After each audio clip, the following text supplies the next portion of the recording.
je voudrais revenir en hebdo sur le DAX. Alors, ce que je vais vous dire, ça va vous paraître peut-être complètement bête et de débutant, mais retenez-le bien, s'il vous plaît.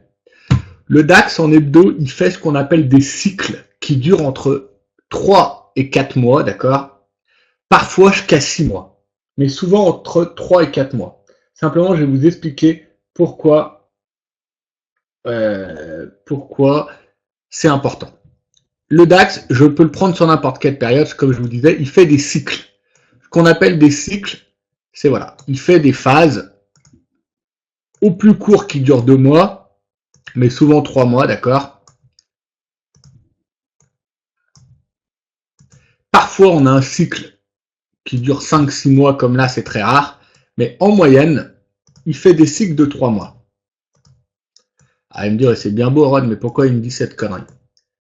Ok, là, vous avez le cycle de 3 mois, et là, on a un cycle d'à peu près 4 mois, 4-5 mois. Tout simplement, la première phase, c'est que sur le DAX, vous avez tendance à vous faire balader à la vente ou à l'achat, alors qu'il évolue en cycle. Et ça, c'est la première chose. Il y a des cycles hebdomadaires, et en fait, ces cycles lui permettent de rejoindre des zones progressivement, des zones d'intervention, ce qu'on appelle des zones larges mensuelles, des zones costaudes. Alors, bien évidemment, vous n'allez pas tout comprendre ce soir, mais c'est pas grave. Je tiens à vous le dire. Notamment pour ceux qui me demandaient ce que je pense en ce moment du DAX. Et bien, regardez. Alors, attendez. On me dit que le dos est en mode lessiveuse. Oui. Simplement, je vous montre le dernier trade que j'ai donné avec VT. Je ne m'en cache pas. Vous l'avez ici. Comme ça, vous aurez un trade à suivre. Il était à 16h17. Et voilà. D'accord, sur le DAX. Donc, il sera gagnant ou perdant. Mais en fait, ça va vous revenir par rapport à l'astuce que je veux vous donner derrière. Donc, vous voyez, vente 10 960. Vous avez le TP1, le TP2 et le stop loss. D'accord? Vous avez tout ce qu'il vous faut. Maintenant, je reviens à mon petit DAX. Est-ce que vous êtes d'accord avec moi qu'on peut tracer des zones relativement larges? Et regardez celle-là. Est-ce que vous voyez que là, en 2016, c'est où on s'est arrêté là? Où on s'est arrêté il y a quelques jours. Vous voyez qu'ici, on a une... Alors, attendez, je vais la faire mieux. Attends, Bertrand, je vais t'y répondre. Donc là, ce que je vous donne, ça peut vous paraître complètement débile et pour les débutants, mais pourtant, je vous donne énormément de choses. Vous voyez que là, on avait un carré, d'accord?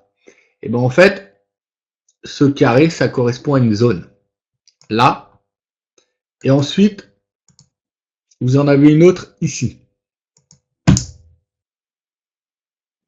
Là, on est arrivé sur la zone qui est autour de... Voilà.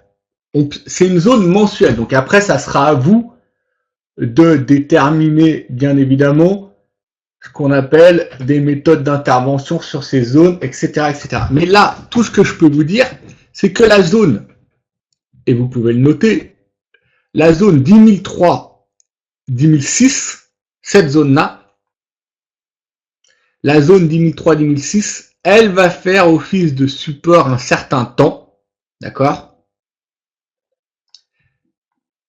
Elle va faire office de support un certain temps. Je ne sais pas où ça va s'arrêter, mais tout ce que je sais, c'est que nous sommes sur la fin d'un cycle de 4-5 mois. Et donc, comme on est sur la fin d'un cycle, il va être très dangereux, je parle plutôt en swing, de vendre ces 10.002, 10.005. On va plutôt chercher des achats pour revenir voir, je ne sais pas, 11.000, 11.002, peut-être même 11.005. Et ensuite, ça sera un cycle. Et ensuite, entamer un nouveau cycle qui, cette fois-ci, cassera peut-être cette zone. Et on ira sur la zone de, ensuite, la zone des 9.000 points, des 8.500, 9.000 points, qui sera très très forte pour l'année prochaine. Mais aujourd'hui, on a retracé, comme le dit en plus Marie-Ève, et je vais valider ton truc, parce que c'est intéressant, les 10 568, c'était 61,8 Fibo de toute la montée. Mais ce que je veux vraiment que vous compreniez, c'est qu'il y a vraiment des cycles hebdomadaires entre ces grosses zones mensuelles. Au milieu de ces zones mensuelles, pendant un cycle baissier ou un cycle haussier, ça sert à rien de se mettre comme ça.